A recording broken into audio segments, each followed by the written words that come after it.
Sa karagdagan pa nating mga balita, pag-uulat mula naman sa impilan ng DWALFM, Radyo Totoo, CMN Batangas.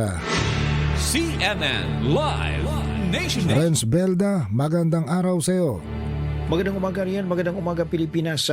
Libu-libong Batanggenyo nagtipon sa bayan ng Ambawan sa isinagawang prayer rally para sa mapayapang Batangas na isang makabuluhang kaganapan na naglalayong itaguyod ang pagkakaisa, pananampalataya at kapayapaan bago ang darating na halalan. Nagsimula ang programa sa isang Walk for Peace simula sa Bawan Technical High School at nagtapos sa Plaza Orense. Sumisimbolo ang Walk for Peace sa sama-samang adhikain ng mga Batanggenyo para sa isang mapayapa at maayos na halalan. Nakilahok ang iba't ibang sektor ng lipunan upang ipagdasal ang kapayapaan at kaayusan sa lalawigan. Dinaluhan ang naturang aktibidad ng mga kilalang personalidad na kung saan sa kanilang mga mensahe binigyang diin nila ang kahalagahan ng pagkakaisa at pagtutulungan sa halip na hidwaan at pagkakahati-hati sa politika. Ayon sa United Batangas for Peace, ang organizer ng prayer rally na hindi lamang tungkol sa halalan ng kaganapan kundi isang hakbang tungo sa pagpapanatili ng kultura ng kapayapaan sa Batangas.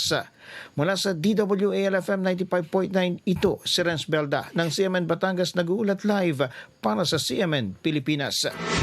CNN Live Nationwide. Maraming salamat, Renz Belda, mula po naman sa himpilan ng DWALFM, Radyo Totoo, CMN Batangas.